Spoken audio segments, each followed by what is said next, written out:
Kita akan berdoa untuk pemberitaan firman Tuhan dan Bapak Hasudungan Limbong akan mendoakannya.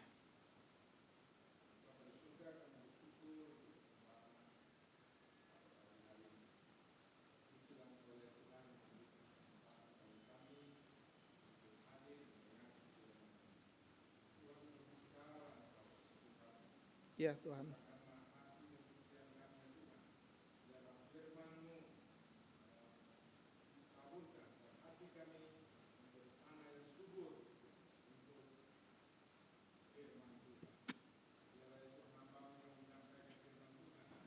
Tuhan urapi dan jadikanlah dia menjadi berkat bagi kami. Setiap perkataannya adalah sesuatu yang sangat berharga bagi kami ya Tuhan. Berkati seluruh umat-Mu. Kami menyerahkan pemberitaan firman Tuhan ke dalam tangan Tuhan. Terpujilah Engkau dalam nama Yesus Kristus, Tuhan penebus kami yang hidup, kami berdoa. Amin. Amin, silakan duduk. Setelah terjeda beberapa waktu lamanya, hari ini saya akan mengajak kita kembali untuk mempelajari catatan perjalanan iman daripada seorang yang bernama Abraham dan istrinya Sarah. Mari kita membuka Kejadian pasal yang ke-23. Kita sudah sampai di dalam pasal 23 saat ini. Kejadian pasal yang ke-23 dan tema khotbah adalah kematian Sarah. Mari kita melihat Kejadian pasal 23 ayat 1 sampai yang ke-20. Semua yang pria membacakan ayat yang ganjil. Kita akan memulainya. 1, 2, 3. Sarah hidup 127 tahun lamanya. Itulah umur Sarah.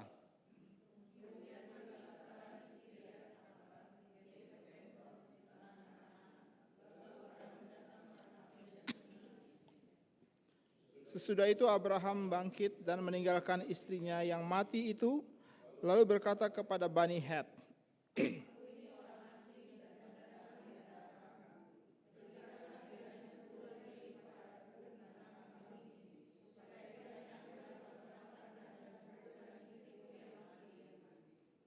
Bani Het menjawab Abraham,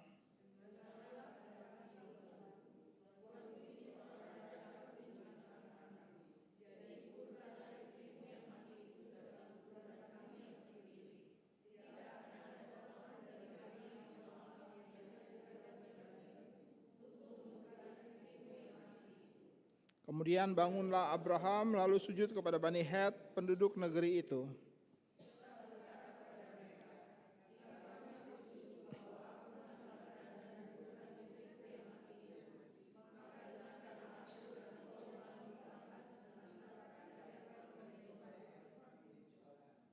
Supaya ia memberikan kepadaku goa Mahpala miliknya itu, yang terletak di ujung ladangnya.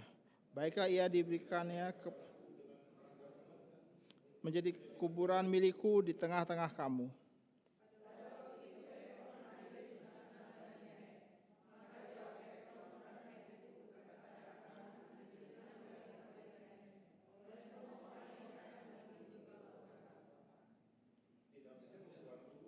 Dengarkanlah aku, ladang itu kuberikan kepadamu, dan gua yang di sana pun kuberikan kepadamu. Di depan mata orang-orang sebangsaku, kuberikan itu kepadamu. Kuburkanlah istrimu yang mati itu.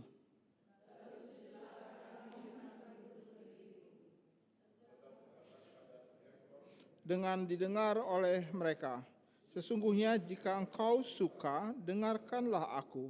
Aku membayar harga ladang itu.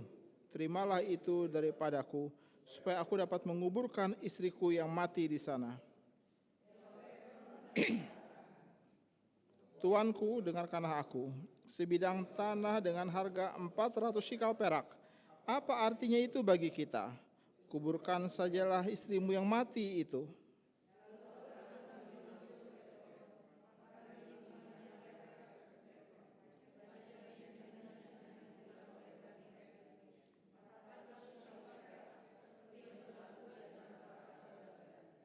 Demikianlah ladang Efron sebelah timur Mamre, ladang dan guanya sana, serta segala pohon di ladang itu.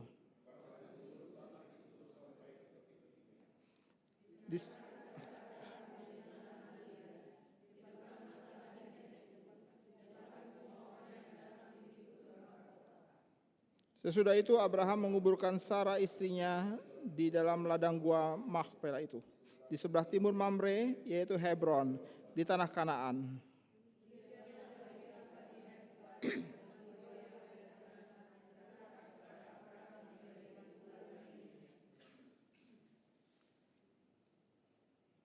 Demikianlah dari pihak Bani Het, ladang dengan gua yang ada di sana diserahkan kepada Abraham menjadi kuburan miliknya.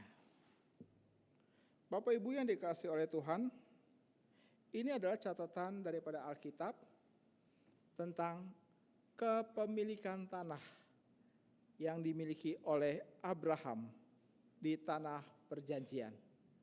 Kenapa demikian? Oleh karena pada waktu Abraham sampai di dalam tanah perjanjian itu, tanah itu belum menjadi miliknya secara sah. Maka selama 127 tahun usia Sarah, atau selama 37 tahun setelah Ishak lahir, tanah itu adalah tanah orang lain. Tanah daripada bangsa-bangsa yang ada di dalam Kanaan. Tapi di dalam catatan pasal yang ke-23 ini, barulah kita melihat sebuah pernyataan resmi bahwa Abraham memiliki tanah yang ia beli dengan resmi, dengan tujuan untuk menjadi tempat pemakaman dari istrinya Sarah. Kenapa peristiwa ini menjadi begitu penting? Saudara-saudara, Musa melihatnya sebagai sesuatu hal yang serius, dan ia menggunakan 27 ayat untuk menceritakan tentang kematian daripada Sarah. Hari itu dikatakan sekali lagi bahwa Sarah sudah berusia 127 tahun dan ia meninggal di Kiryat Arba di Hebron di tanah Kanaan. Musa ingin mengatakan kepada kita sekalian, kepada orang-orang pada waktu itu yang membaca kitabnya, dan kepada orang Kristen sepanjang abad dan tempat, bahwa orang percaya tidak luput daripada kematian. Ada kematian yang akan menjadi titik akhir daripada semua orang, termasuk orang-orang percaya. Tapi apakah kematian itu menjadi akhir segala-galanya? Kita kerap mendengar bahwa tidak. Tapi tidak yang seperti apa? Orang percaya mau bersikap seperti apa menghadapi kematian? Maka cerita ini menjadi sesuatu hal yang perlu kita perhatikan, bahwa orang percaya tidak melihat kematian sebagai berakhir pulalah kesetiaan daripada Allah. Mereka mati oleh karena waktunya sudah tiba, tapi Allah tetap setia. Mari kita melihat satu demi satu kisah ini. Kita melihat bagaimana pergumulan Abraham dalam kasus ini. Dan kita melihat tentang Allah yang ada di dalam pergumulan, pemikiran, dan hidup daripada seorang Abraham.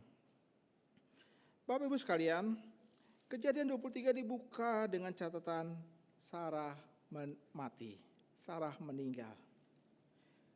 Seakan-akan semua yang mereka pegang sampai dengan saat itu sirna. Janji yang Allah berikan kepada Abraham adalah janji yang Allah berikan juga kepada Sarai. Memang Tuhan datang bicara kepada Abraham, tapi janjinya yang berkata bahwa dari rahim Sarah akan ada banyak keturunan. Maka itu pun juga bagi Sarah. Jadi Sarah hidup dan memegang janji itu dan sampai ia mati. Apakah janji itu digenapi? Maksud saya, apakah dia melihat penggenapan janji itu? Belum. Dia baru melihat permulaan janji itu. Dan dia hidup bersama dengan cerianya kehadiran daripada seorang Ishak di dalam keluarga ini. Berapa lama? 37 tahun lamanya. Jadi Ishak bukan seorang anak kecil lagi. Ishak bukan seorang yang muda lagi, dia seorang dewasa. Catatan terakhir tentang Ishak adalah pada waktu Abraham mau mempersembahkannya di atas bukit untuk sebagai korban dalam api. Itu di dalam pasal yang ke-22. Sementara pasal yang ke-23 dicatat Sarah usia 127 tahun. Berapakah usia daripada Ishak hari itu? Maka saudara, antara pasal yang ke-22 sampai pasal yang ke-23 itu ada jeda waktu 17 tahun lamanya. Oleh karena apa? Oleh karena pada pasal yang ke-23 Ishak itu berusia 37 tahun. Ada jeda waktu yang cukup lama. Mereka hidup di dalam suasana tenang. Dalam suasana di dalam menanti penggenapan janji Allah. Abraham dan Sarah sudah lihat seorang Ishak. Dan mereka melihat anak itu. Sekarang langkah berikutnya adalah mereka menunggu Ishak melahirkan seorang anak lagi. Jadi menunggu cucu. Tapi sebelum hal itu tiba, Alkitab berkata Sarah mati. Berarti Sarah tidak pernah melihat penggenapan janji itu, bukan? Orang akan berkata secara perhitungan ekonomi, ternyata semua investasi selama ini tidak ada hasilnya. Keburu mati. Tidak ada bukti bahwa janji itu digenapi. Tetapi tidak di dalam perspektif daripada Allah. Justru pada momen catatan Sarah mati, itu adalah sebuah permulaan atau gerbang baru seseorang melihat bahwa kuburan tidak menghentikan kesetiaan Allah. Kematian tidak juga membawa mati iman yang pernah dikaruniakan Allah kepada setiap orang yang percaya. Allah memberikan iman kepada orang percaya, iman itu tidak pernah mati. Iman itu tidak bisa mati. Jadi kalau ada orang yang mengatakan imanku mati, orang itu mungkin tidak beriman sama sekali. Tapi apakah iman itu bisa redup? Mungkin. Tapi apakah iman itu bisa mati? Tidak. Ya, ini adalah gerbang yang Tuhan buka dan memberitahukan kepada semua orang percaya segala abad dan tempat bahwa iman yang Dia karuniakan tidak akan pernah bisa mati. Kuburan bisa menutup. Pintu daripada kuburan bisa ditutup dengan batu. Tetapi iman yang dikaruniakan tetap ada. Dan kisah Sarah itu menggambarkan tentang sebuah kepercayaan kepada Allah yang tidak pernah pupus. Kisah ini bicara tentang sebuah ketekunan sampai pada akhirnya. Kisah ini berbicara tentang sebuah pandangan mata yang tidak mau terpejam oleh karena kematian. Tentang keberanian untuk terus bermimpi akan kebenaran Allah, akan tanah perjanjian. Dan tentang harapan yang dipelihara oleh Allah sendiri. Saudara, itu sebab Musa merasa 20 ayat itu harus dicatat tentang seorang Abraham yang ditinggal dalam sebuah kesedihan, dalam sebuah kepiluan, dan tentang bagian kedua berikut itu adalah tentang negosiasi dengan orang-orang Het dan yang diwakili oleh seorang yang bernama Efron dari orang Het tentang bagaimana Abraham bersikap dengan imannya. Mari kita melihat dua hal itu satu persatu. Saudara-saudara, hal yang pertama adalah setelah Sarah meninggal, maka Alkitab berkata, Abraham meratap dan menangisinya. Kebiasaan waktu itu adalah orang yang meninggal ditaruh dalam sebuah tenda sendiri. Lalu kemudian seorang yang paling dekat dengannya boleh masuk. Dan banyak orang memberikan kesempatan bagi orang ini buat meratap, menangis. Tidak pernah dicatat tentang apa akibat atau penyebab daripada kematian daripada Sarah. Alkitab cuma mengatakan Sarah mati dan Abraham meratap. Dia menangis sejadi-jadinya, dia menangis sesedih-sedihnya. Kenapa demikian?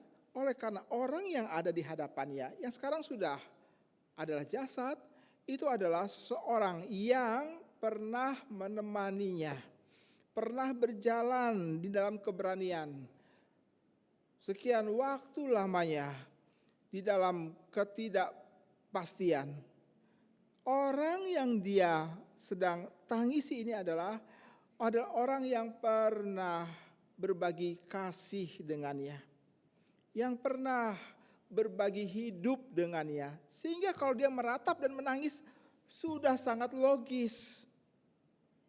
Setiap kali kalau saya memimpin kebaktian, entah di dalam penghiburan, entah di dalam pemakaman, salah satu yang saya amati itu adalah keluarga daripada almarhum atau almarhumah.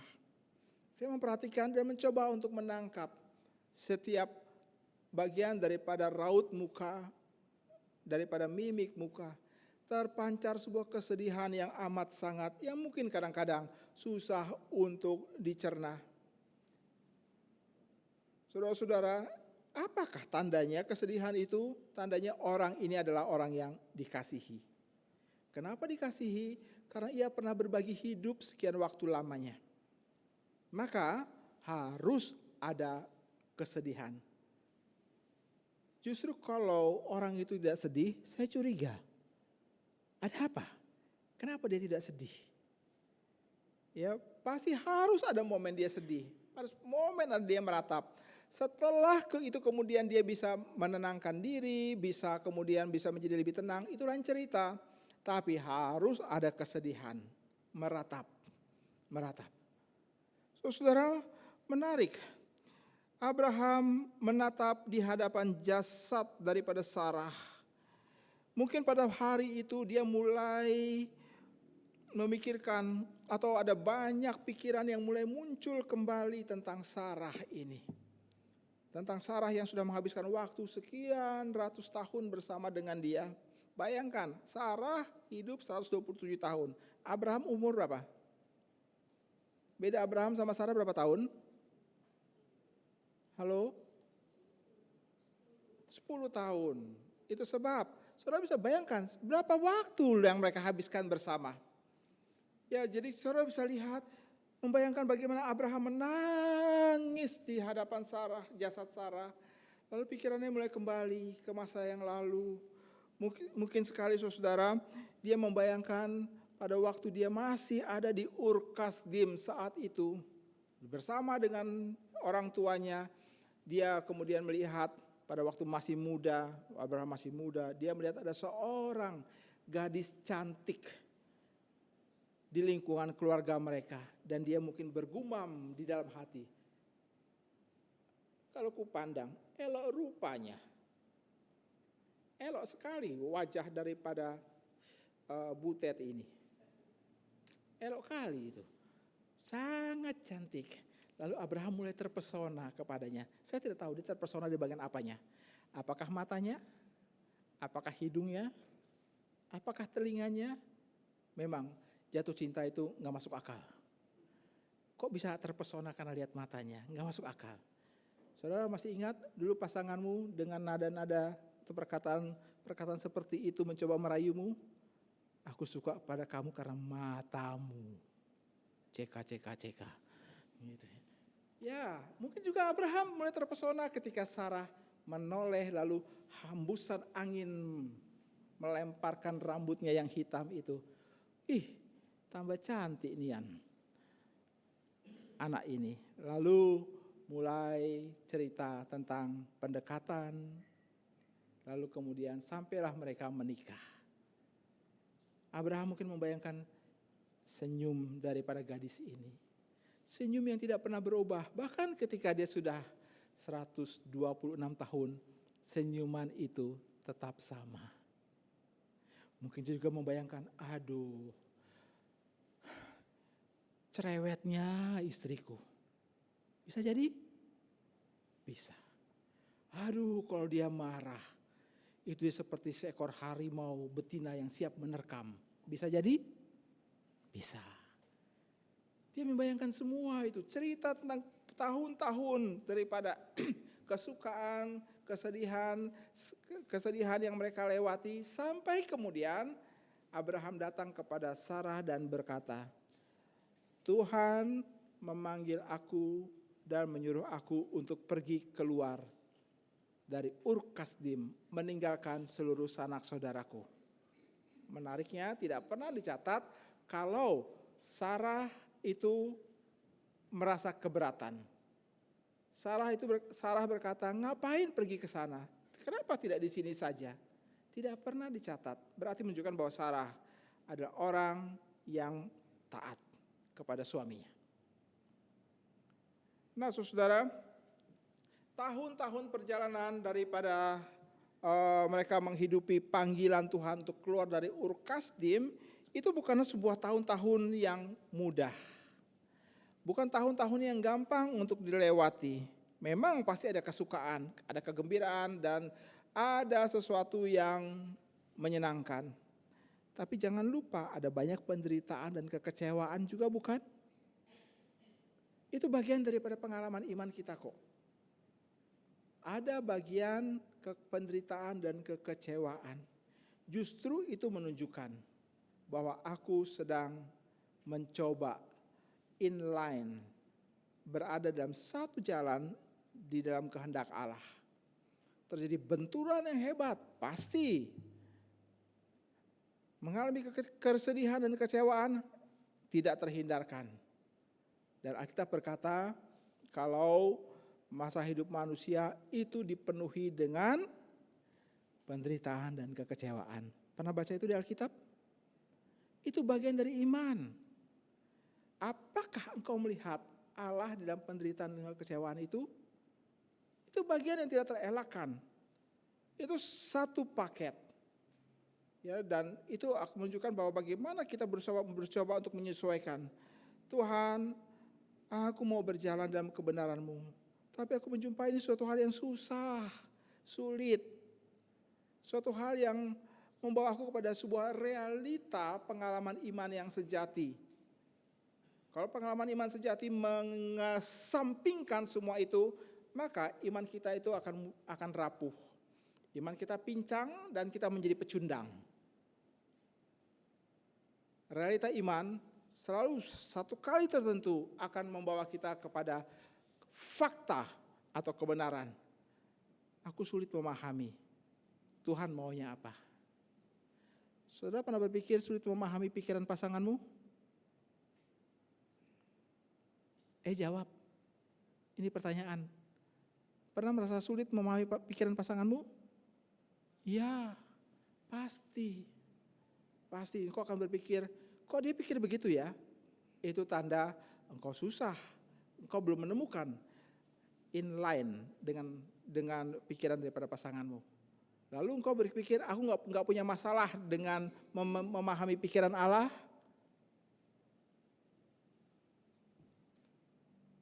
Itu tandanya kita melarikan diri daripada sebuah realita kebenaran. Realita kebenaran akan menolong kita seperti sebuah pohon yang sedang rapuh, lalu kemudian sang petani atau sang peladang itu membetulkan pohon tersebut. Mungkin menancapkan sebuah bambu supaya batang itu tetap tegak lagi. Lalu membiarkan sekian waktu lamanya sehingga akar-akar daripada pohon itu mencari bentuk untuk memperkuat pohon di atasnya. Sampai waktunya batang bambu itu akan dicabut dan pohon itu bisa berdiri sendiri. Itu realita iman, realita kebenaran.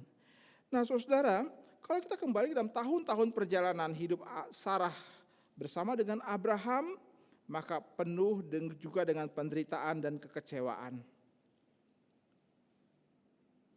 Penuh dengan penderitaan dan kekecewaan. Tapi menarik, Abraham ketika melewati semua itu, dia tidak pernah menangis. Dia tidak pernah menangis. Hanya di depan daripada jasad Sarah, dia mencucurkan air matanya. Hanya di depan jasad Sarah, dia meratap. Seakan-akan kehilangan pegangan. Hanya di depan jasad Sarah, air matanya itu bercucuran. Tapi pada waktu dia pernah kecewa terhadap Lot, dia tidak pernah menangis. Orang tua ini kokoh. Orang tua ini kuat sekali. Dia tidak pernah menangis. Hatinya pernah hancur pula pada waktu dia melihat Ismail dan Hagar berjalan meninggalkan pintu di depan rumahnya. Hatinya pernah terkoyak hebat juga pada waktu ia mendengarkan perintah Allah untuk mempersembahkan Ishak anaknya. Bagaimana mungkin Tuhan yang sudah memberi anak setelah sekian waktu penantian, lalu tiba-tiba dia datang dan memintanya?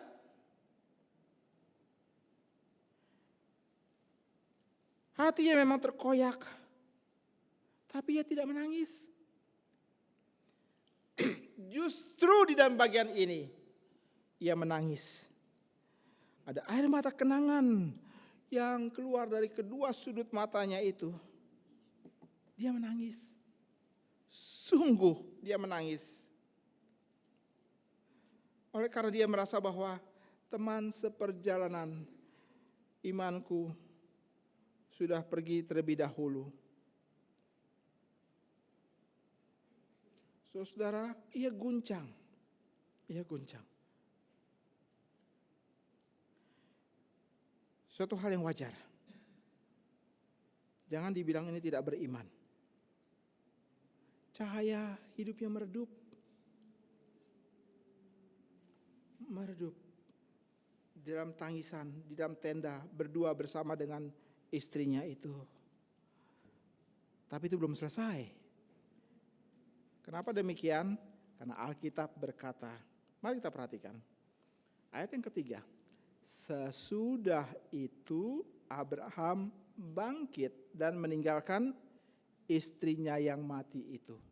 Atau dalam terjemahan yang lain, Abraham bangkit dan meninggalkan orang mati itu. Apa guna catatan ini? Abraham bangkit dan meninggalkan istrinya, atau dia berdiri dari depan orang mati itu. Ini hanya mau menunjukkan bahwa ada sesuatu yang lebih besar yang menarik perhatian daripada Abraham. Apa itu? Sesuatu yang lebih tinggi, sesuatu yang lebih mulia, yang mengakibatkan dia berhenti menangis, dia mengangkat wajahnya dan berdiri, bangkit. Oleh karena di depan sana ada banyak orang Het. Ada banyak orang Het. Dia seperti berdiri dan berkata, dalam pikirannya, aku harus menguburkan istriku. Tapi tanah ini bukan tanahku. Tanah ini adalah milik orang Het. Tapi Tuhan sudah pimpin aku sampai sejauh ini. Sudah sampai di tempat ini. Dan Tuhan tidak salah. Ini yang dia lihat. Dia lihat apa? Dia lihat Tuhan sudah pimpin sampai di tempat ini. Di tanah perjanjian ini. Ia melihat melampaui semua yang dapat ditawarkan dunia. Yaitu pada waktu dia kemudian berkata, setelah melihat orang-orang Het di depan sana, dia berkata, aku orang asing dan pendatang di antara kamu. Aku orang asing dan pendatang di antara kamu. Dia mau bilang begini, tanah ini bukan milikku. Tapi Tuhan sudah pimpin aku sampai di tanah ini. Inilah tanah perjanjian yang aku dengar semenjak kali pertama dia memanggil aku keluar dari Ur. Sampai melewati berbagai macam daripada gejolak, daripada kehidupan. Dia berkali-kali datang dan mengingatkan kembali tanah ini, tanah ini. Tapi sekarang aku hanyalah orang asing dan pendatang di tempat ini. Tapi tempat ini adalah tempat di mana Tuhan pimpin kakiku di sini. Aku melihat akan kota Allah di tempat ini. Aku melihat ada cahaya terang yang memancar keluar dari kota itu. Aku harus ada di sini. Tapi aku belum punya tanah. Aku belum memiliki tanah sama sekali. Itu sebab dia mengingat. Dia mengingat sesuatu yang lebih daripada sekedar berhenti di depan orang mati. Memang yang mati itu adalah kekasihku. Tapi aku bisa melihat sesuatu yang melampaui. Kota Allah. Tanah perjanjian. Tempat yang Allah janjikan akan ada banyak keturunan yang lahir daripadanya. Kota itu adalah kota yang akan memberikan kepuasan. Kepuasan bagiku. Andai kata Abraham tidak mengingat bahwa dia adalah hanyalah seorang asing dan peziarah, maka hati akan hancur dan berhenti pada kematian Sarah. Tapi Alkitab berkata tidak.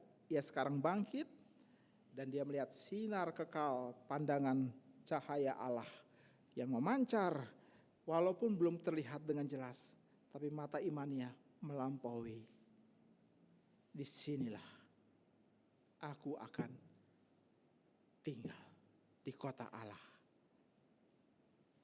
Saudara-saudara, ini menjadi sesuatu hal yang ingin dia capai. Janji Allah pernah ia dengar, janji Allah pernah hidup, janji Allah sudah memimpin dia sampai dengan saat ini, dan dia tidak mau kehilangannya. Janji itu. Dia bisa kehilangan Sarah, teman perjalanannya, tapi dia tidak pernah kehilangan janji Allah. Nah, saudara, saya membaca sebuah kisah tentang seorang istri yang satu kali dia mendapatkan sebuah telegram yang datang kepadanya. Dia tinggal bersama dengan orang tuanya. Dia bersama suaminya tinggal bersama dengan orang tuanya, dan satu kali sebuah telegram datang kepadanya. Dan dia membaca telegram itu. Dia membaca, lalu kemudian tangannya mulai gemetar. Tangannya mulai gemetar. Mamanya yang melihat pemandangan itu ingin tahu ada apa. Telegram itu memberikan berita suaminya gugur di medan peperangan. Mamanya melihat anaknya membaca dengan sikap seperti itu dan air mata mulai turun, mulai mendekati. Anak itu punya bilang begini, "Mama, aku mau ke kamar. Tolong jangan ganggu aku ya." Dia membalikkan badan dan kemudian dia berjalan menuju ke kamar. Mamanya susah hati, takut kalau terjadi apa-apa. Kemudian dia mengangkat telepon dan menghubungi suaminya. "Pa, cepat pulang." "Ada apa?" "Cepat pulang anakmu, Pa. Aku lihat dia mendapat telegram. Dia menangis dan dia masuk kamar. Cepat, Pa, pulang.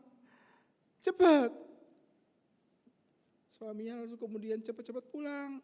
Sampai di rumah, dia duduk sebentar di depan istrinya dan kemudian berkata, "Aku tadi lihat anakmu itu loh, dapat berita, tapi aku tidak tahu beritanya apa.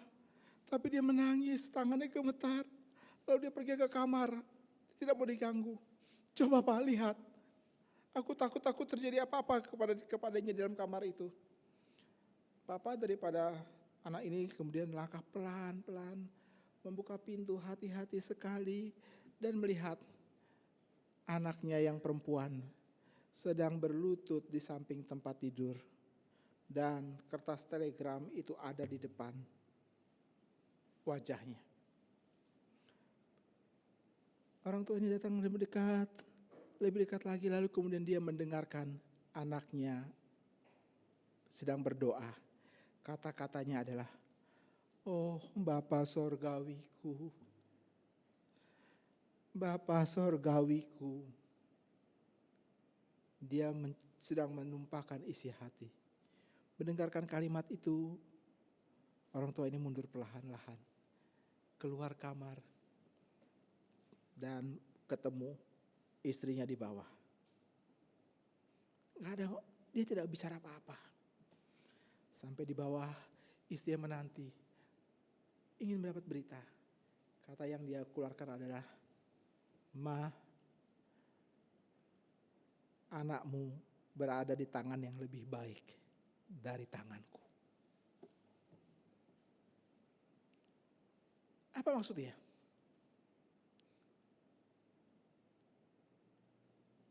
Anakmu berada di tangan yang lebih baik dari tanganku. Dia membutuhkan sesuatu yang menopang dia. Membutuhkan sesuatu yang memberikan alasan dia untuk tetap hidup. Sesuatu yang memberikan alasan dia untuk tetap percaya di hadapan realita suaminya gugur di medan peperangan. Membaca cerita itu, saya membawa kembali kepada cerita di dalam Abraham ini.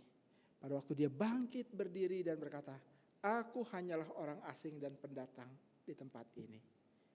Dia punya alasan untuk pulang. Dia punya alasan untuk tidak meneruskan perjalanan.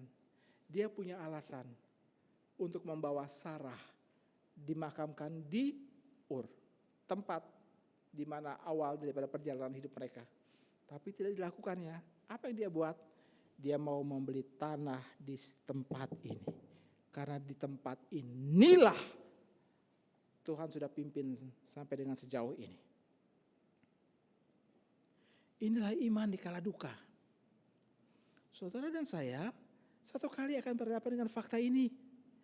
Fakta kematian, fakta kedukaan, fakta kesedihan, fakta meratap.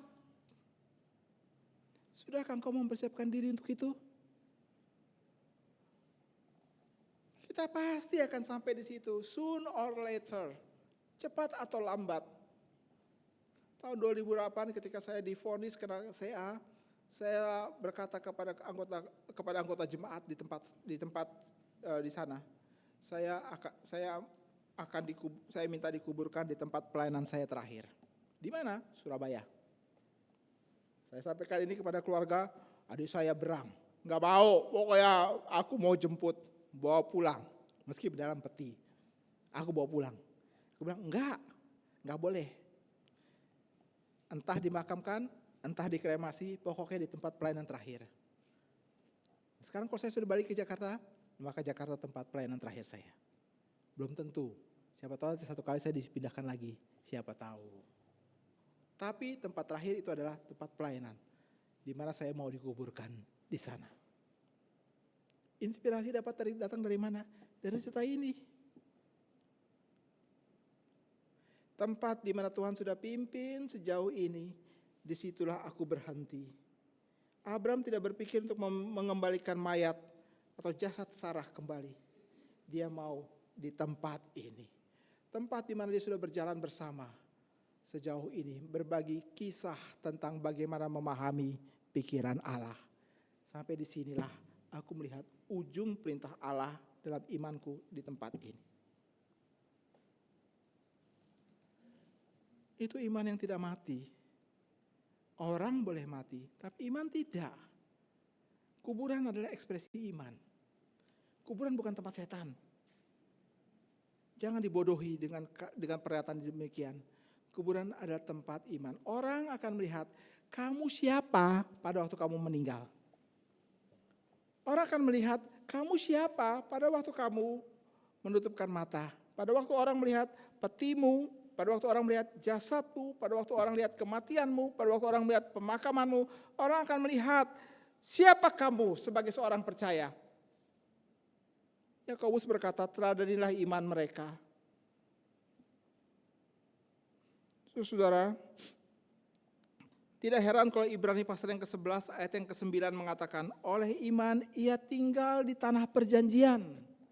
Seperti orang asing di negeri asing. Ia tinggal dalam kemah-kemah seperti Ishak dan Yakub yang juga ahli waris bersama dia dari janji yang sama. Sehingga Abraham ketika bangkit dan berkata, aku orang asing, aku pendatang. Itu bagian daripada imannya. Tempatku bukan di sini, tapi Allah memimpin aku sampai di sini. Dan sampai di sini aku kehilangan istriku. Aku akan membeli tanah di tempat ini untuk menguburkan dia. Kenapa?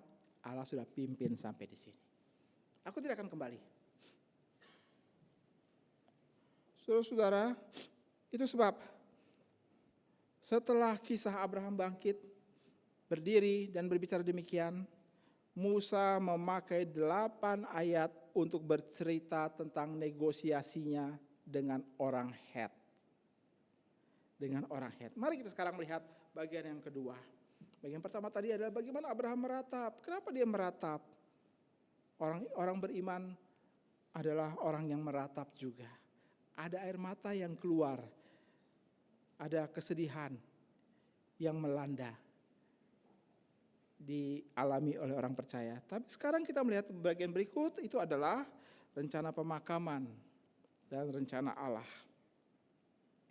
Orang Het datang kepada Abraham setelah mendengarkan berita atau perkataan Abraham, mereka berkata dengan sebuah pujian kepada Abraham. Mereka berkata ayat yang ke-6, dengarkanlah kepada kami Tuanku ini adalah seorang raja agung di tengah-tengah kami. Jadi kuburkanlah istrimu yang mati itu ke dalam kuburan kami yang terpilih dan tidak ada seorang pun dari kami menolak menyediakan kuburan bagimu. Sebuah kata sanjungan, sebuah kata pujian, sebuah kata penghormatan disampaikan kepada Abraham oleh orang Het. Engkau adalah Tuanku, Raja Agung. Atau dalam terjemahan ini berkata, engkau adalah seorang pangeran yang perkasa. Memang engkau ada seorang pengembara. Memang engkau ada seorang asing dan hidup nomaden. Tapi ada respect yang kami berikan kepadamu. Kami mengakuinya bahwa engkau adalah seorang pangeran, seorang raja agung. Kami akan memberikan gratis tanah ini kepadamu.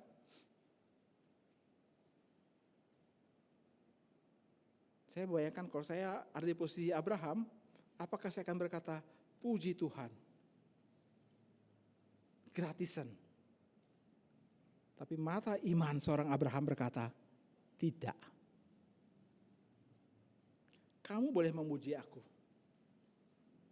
Tapi aku tidak akan terlena dalam sebuah pujian yang dunia sampaikan. Aku tidak akan terlena dan mengikuti kata-kata cantik dan indah yang dikatakan oleh dunia. Bahkan menyediakan segala kemudahan. Silakan ambil tanah ini secara gratis. Abraham bilang tidak. Tidak. Lalu kemudian muncul seorang bernama Efron. Nampaknya dia seorang pembesar juga di tempat itu. Dan dia melakukan hal yang sama. Mencoba untuk menawarkan tanah itu secara gratis. Abraham bilang lagi tidak. Tidak. Ia mau membelinya.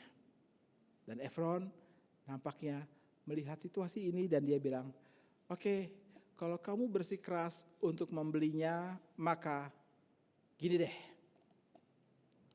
Bagaimana kalau kita buka harga di 400 shikal perak?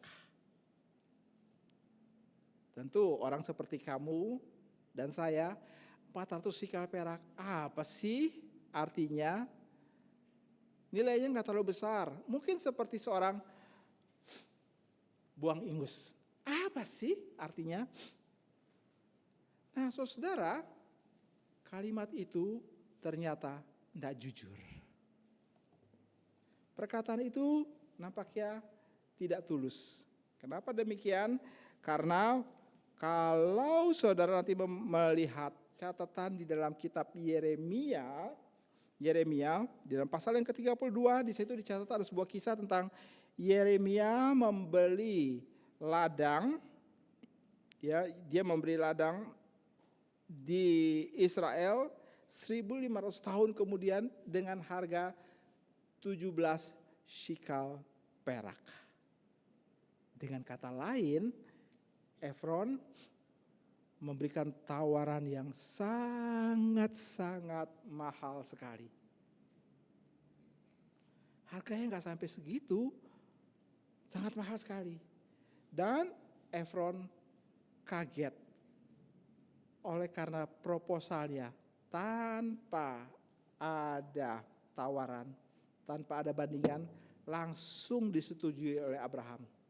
Oke, sekarang kita ke notaris. Kita buat AJB dan kita tunggu SHM. Sertifikat hak milik. Saya mempersiapkan bagian ini, saya bilang dalam hati, kok persis ya kayak pergumulan gereja kita buat tanah laut di Arafuru. SHM harus keluar. SHM harus keluar. Pergi ke notaris. Urus semua urusan ini. Kenapa Abraham ingin membayar dengan begitu? Sebab dia melihat ini adalah tanahnya Tuhan. Dia sudah sampai sejauh ini. Saudara, kalau membeli mobil mewah, tolong jangan tanya harga berapa 1 liter Pertamax turbo. Ketahuan miskin. Berapa, apalagi mengajukan permohonan untuk dapat barcode di Pertamina Plus. Malu-maluin. Saudara punya Porsche, punya Mercedes-Benz, tapi mampir di Pertalite. Aduh, mau simpen di mana tuh muka? Ya. Nah, sekarang aku sudah sampai di tanah perjanjian, 400 shikal perak pun saya bayar. Ngerti maksudnya? Ini adalah konsep nilai. Konsep nilai. Saudara kalau menemukan sesuatu yang lebih bernilai, maka saudara pasti akan membayar berapapun harganya, bukan? Sama seperti cerita di Alkitab, seorang yang pergi ke ladang, dia menggali ladang dan menemukan ada harta benda, dia pulang kembali, dia jual sebuah harta miliknya, dia beli ladang itu. Pernah baca cerita itu? Ini sebuah harta yang bernilai. Sehingga di sini kita lihat, kenapa Abraham menyetujui langsung? Oleh karena ini adalah modal awal. Sebidang tanah dan 1 goa di sana, di tanah perjanjian. Ini adalah wujud daripada ini tanahku yang diberikan oleh Tuhan. Mulai dari situ. Ini tanahku. Di mana nanti kalau kita membaca seluruh kitab Kejadian, kita akan bertemu bahwa bukan saja Sarah dimakamkan di situ, Abraham pun akan dimakamkan di situ. Lalu kemudian siapa lagi? Rahel. Lalu kemudian siapa lagi? Lea. Lalu kemudian siapa lagi? Kita akan menemukan anaknya bahkan Ishak dimakamkan di situ. Siapa lagi? Yakub. Dia mati di negeri orang, tapi dia minta untuk bawa pulang aku ke tempat ini. Dimakamkan di tempat itu. Kenapa demikian? Kalau Yosua berkata, aku dan sisi keluargaku akan mengikut Tuhan, maka Abraham memberi tanah itu dengan mengatakan, aku dan seisi keluargaku akan dimakamkan di tempatnya Tuhan. Itu sebab, susah saya berkata, coba lihatlah kuburan itu bukan sebagai tempat peristirahatan terakhir, tapi sebagai sebuah ekspresi iman. Orang yang sudah mati, orang melihat tentang inilah orang yang telah memegang iman dan dia tidak pernah melepaskannya, dan sampai matinya pun dia tetap percaya.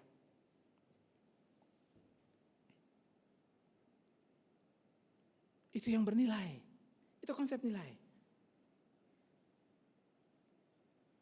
Saudara,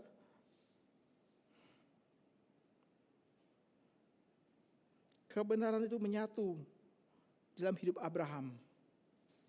Jadi dia melihat apa yang dilakukan oleh Efron, dia berkata, aku akan bayar, karena konsep nilainya. Dan kenapa dia harus beli juga? Untuk dalam tanda kutip mengamankan tanah itu. Dia tidak tahu kalau tanah yang diberikan oleh Efron apakah nanti akan mempunyai potensi menjadi tanah sengketa di belakangnya. Sangat mungkin. Efron mungkin memberikannya dengan cara yang sangat licik seperti itu. Tapi kalau gratis, enggak tentu ahli waris daripada Efron akan setuju. Mungkin satu kali akan bilang, enggak, balikin, kembalikan. Itu sebab Abraham harus beli untuk mengamankan masa depannya. Untuk mengamankan waktu-waktu di depan. Saudara, dengan cara inilah maka dia berkata, aku akan tetap diam di dalam rumah Tuhan sepanjang masa. Sama seperti yang dikatakan Daud seperti itu, bukan? Aku akan diam di tempat ini. Abraham berkata, aku akan beli tanah itu. Walaupun sepenggal. Dengan satu gua dalamnya, tapi aku akan diam di tempat ini sepanjang masa. Saudara, Abraham tidak akan melangkah membawa Sarah pulang ke Ur. Karena imannya sudah berbeda sekarang. Imannya sudah berbeda. Karena dia melihat mendambakan negeri yang lebih baik. Yaitu negeri sorgawi. Seakan-akan seperti yang kitab Ibrani bilang, mereka mati tetapi mereka tidak mengalami penggenapan janji yang Tuhan berikan itu. Kitab Ibrani bilang mereka seperti seorang yang melambai-lambai dari jauh. Melambai-lambai. Kau pernah baca itu? Melambai-lambai dari jauh. Dulu saya bilang melambai-lambai itu apa ya maksudnya ya? Apa melambai-lambai dari jauh? Sekarang saya mentafsirkan sebagai mereka melambai-lambai, mereka mau bilang begini, hai, kami sekarang di sini, kami di tempat ini, kami sudah memelihara iman dan sekarang kami di sini. Hai, kamu masih di sana? Hai, sama seperti orang yang mau melambai-lambai. Hei, kalau di tengah kerumunan tuh saya biasa melihat tuh, kalau saudara ke RMCI sudah duduk satu tempat lalu janji sama teman yang lain, teman lagi cari-cari gimana, engkau berdiri dan begini kan. Hei, begitu bukan? Hei, aku di sini, begitu. Nah, itu cara saya membaca Ibrani 11. Aku sekarang sudah di sini, aku sudah sampai. Aduh, indahnya aku sudah memelihara iman. Nah, saudara, itu sebab tidak heran kalau kemudian untuk seorang Sarah dibilang oleh Alkitab, ikutilah teladan Sarah. Ikutilah teladan Sarah. Alkitab memberikan karpet merah bagi bagi Sarah. Ikutilah teladan dia. Hampir gak pernah di dalam Alkitab dicatat tentang ikutilah teladan daripada seorang perempuan. Kecuali Sarah. Ikutilah teladan dia. Saudara bisa membaca itu dalam Perjanjian Lama dalam Yesaya pasal 51. Ayat 1 dan 2 berkata, saya kutipkan bagian tentang Sarah saja. Pandanglah kepada Abraham bapakmu dan Sarah yang melahirkan kamu dengan susah payah. Lihatlah dia, lihatlah mereka. Pandanglah kepada Abraham bapakmu dan juga kepada Sarah.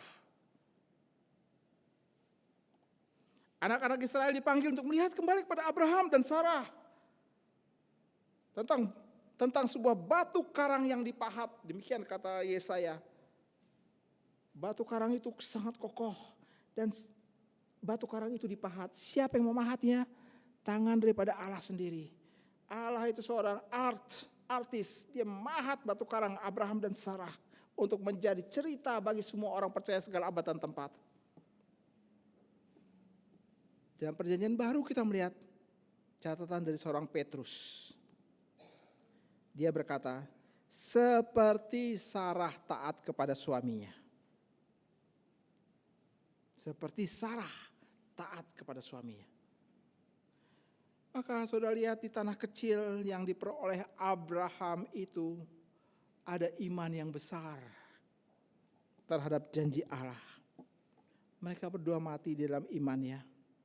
Mereka tidak melihat pengenapan janji itu. Bahkan mereka berdua tidak sempat menimang cucu. Tapi mereka menyimpan dan memiliki janji Allah. Saudara-saudara, coba cek bagaimana kita tahu bahwa kita memiliki iman yang benar. Kalau saudara dikatakan apakah saudara beriman, saudara akan bilang iya. Coba cek, apakah saudara memiliki iman yang benar? Iman yang benar ditandai dengan keinginan untuk tunduk di dalam ketaatan, bertekun di dalam kesetiaan, dan tidak mau melepaskan. Iman yang benar adalah hidup iman di dalam firman. Memegang firman. Berjalan di dalam firman. Dipimpin di dalam firman. Dan bersukacita dalam firman. Engkau berkata engkau orang yang benar. Engkau orang yang beriman. Maka cek bagaimana sikapmu terhadap firman. Engkau hidup dalamnya. Memegangnya, berjalannya, dipimpin, dan bersukacita dalam firman.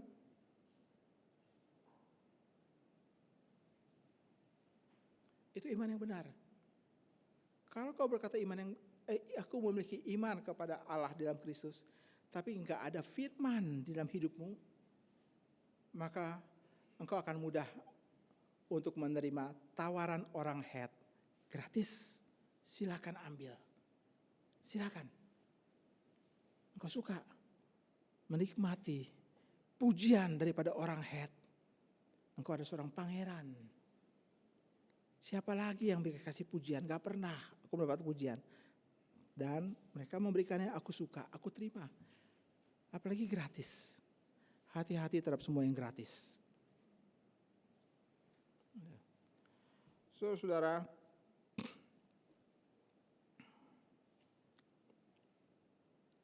saudara dan saya, kita dipanggil untuk hidup demi apa yang tidak kita lihat. Ini definisi Ibrani pasal yang ke-11, definisi tentang iman. Kita dipanggil untuk hidup demi apa yang tidak dapat kita lihat, berdasarkan apa yang telah kita lihat. Kita tidak melihat kebenaran janji itu digenapi, tapi kita tahu ada Allah yang berjanji. Dan janjinya sedang digenapi dalam kehidupan kita. Dengar, hampir catatan di dalam Alkitab menunjukkan tidak seorang pun dari pria dan wanita yang beriman dalam perjanjian lama sungguh-sungguh mereka memperoleh janji itu. Tapi mata iman mereka tertuju kepada janji itu. Mereka memperolehnya dalam tangan mereka? Enggak. Bahkan Abraham pun dalam tanah perjanjian yang begitu luas hanya dapat sepenggal kecil dan satu goa di dalamnya. Mereka memegang janji itu. Dan saudara dan saya kita dipanggil untuk memiliki sikap hidup yang seperti demikian.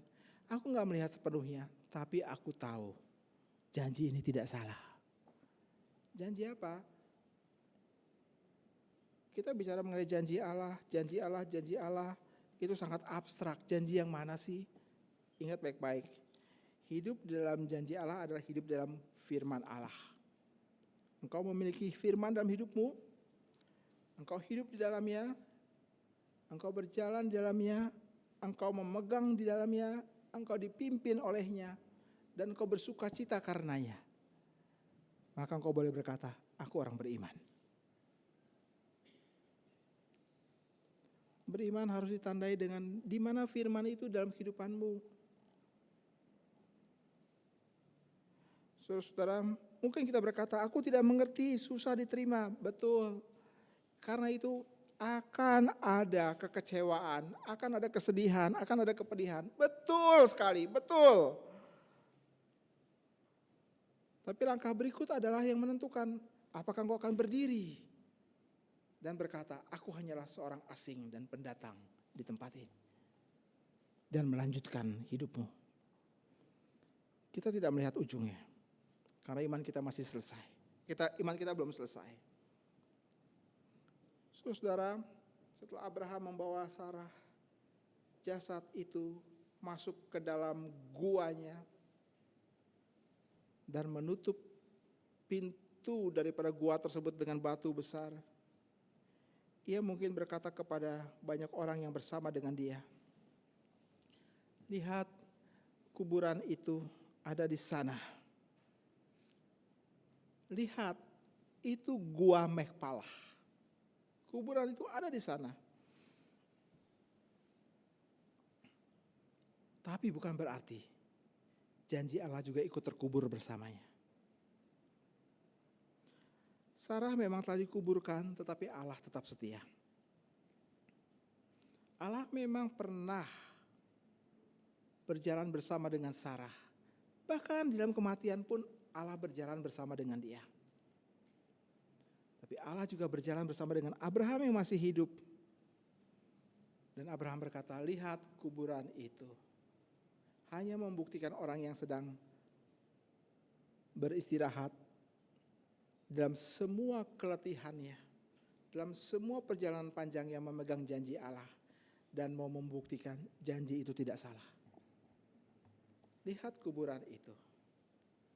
Pada saat kita melihat kuburan Sarah, seharusnya pikiran kita langsung membandingkan dengan ada kuburan yang pernah terisi tetapi sekarang kosong. Yaitu kuburan di mana Kristus pernah dibaringkan. Tapi sekarang ia tidak ada lagi di sana. Tidak heran kalau Paulus berkata, jikalau Kristus tidak dibangkitkan maka iman kita sia-sia. Apapun yang kita harapkan dari kebaikan Allah, dari kebenaran Allah, omong kosong semuanya. Saudara, kalau kita hanya melihat kuburan dan melihat itu adalah akhir daripada segala sesuatu, maka kita akan menjadi sasaran empuk daripada setan yang berusaha meniru kebaikan dan berkat Allah untuk memperdaya kita. Sekarang apa yang kamu lihat dalam kehidupanmu? Dan perjuangan hidupmu dalam kehidupan? Apa yang kau lihat? Dan apa yang kau peroleh? Kau mendapatkan posisi, kedudukan, penghormatan, ketenaran, reputasi, kenyamanan, kemakmuran, kecukupan. Apa? Silakan daftarkan lebih panjang. Silakan daftarkan. Lalu ketika semua itu sudah diperoleh, apakah itu berarti selesai? Sebuah pertanyaan reflektif yang harus kembali kepada kita. Terus saudara, firman Tuhan berkata bahwa mata belum pernah melihat, bahwa mata yang belum pernah melihat, bahwa telinga yang belum pernah mendengar, hati yang belum pernah membayangkan, semua itu disediakan oleh Allah bagi mereka yang mengasihinya. Something beyond mata iman. Mata iman. Pandangan kita terbatas. Pandangan kita bisa makin kabur. Telinga kita terbatas. Hati kita pun juga terbatas. Tapi firman Tuhan tidak terbatas. Jadi ketika kita membaca tentang makam Sarah, Tuhan seakan-akan berkata, lihatlah, bukan makam kosong yang ada di, maksud saya bukan makam yang berada di Mamre, Tetapi lihatlah makam yang ada di luar tembok Yerusalem. Makam itu kosong.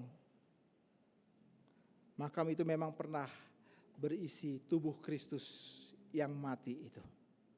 Tapi sekarang makam itu tidak ada Kristus lagi di sana. Ia sudah bangkit.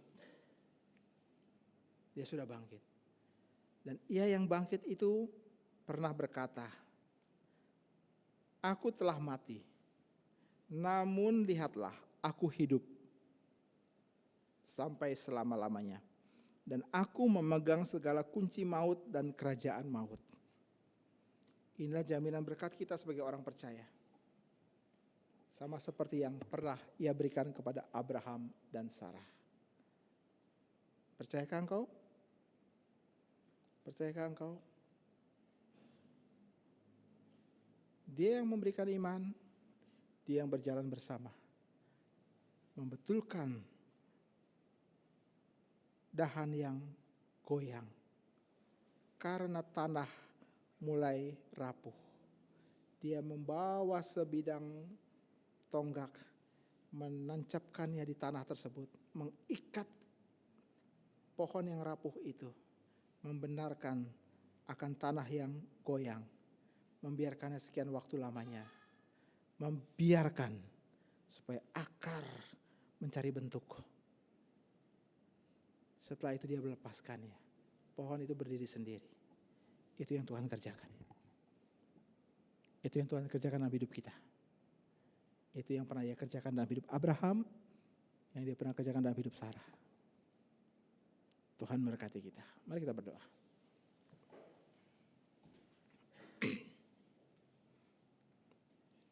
Bapa di surga, kami berterima kasih karena kami tidak pernah meratap sendiri. Kami tidak pernah menangis sendiri. Kami tidak pernah kecewa dalam kesedihan sendiri. Tuhan membuat kami bangkit dan berkata, "Kami adalah orang asing dan pendatang di antara kamu."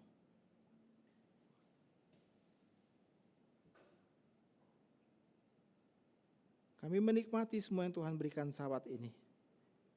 Tapi itu bukan tempat terakhir. Tempat terakhir kami adalah pada waktu kami melihat Yerusalem sorgawi yang disediakan bagi kami. Tempat di mana Tuhan akan membawa kami masuk ke dalamnya dan menikmati Engkau untuk selama-lamanya. Sementara kami masih di tempat ini, Tuhan, buatlah kami menikmati akan pekerjaan tangan Tuhan yang tidak pernah selesai. Pekerjaan tangan Tuhan yang terus membawa kami untuk melihat Engkau. Aku ada di sini. Tuhan tolonglah. Terima kasih Bapa. Terima kasih. Kami berterima kasih oleh karena firman-Mu berkata Kristus yang pernah mati dan pernah bangkit itu adalah Kristus yang akan membawa kami untuk pulang bersama dengan Engkau. Kristus yang memberikan jaminan berkat yang pasti bagi kami orang yang percaya. Kristus yang akan datang kembali dalam waktunya kali yang kedua. Dan buatlah kami menanti dengan kegembiraan, menanti dengan sabar, menanti oleh karena ada sesuatu yang lebih mulia, yang lebih baik, kota Tuhan. Terima kasih Bapa, dengar doa ini kami sampaikan kepadamu di dalam nama Tuhan Yesus Kristus. Amin.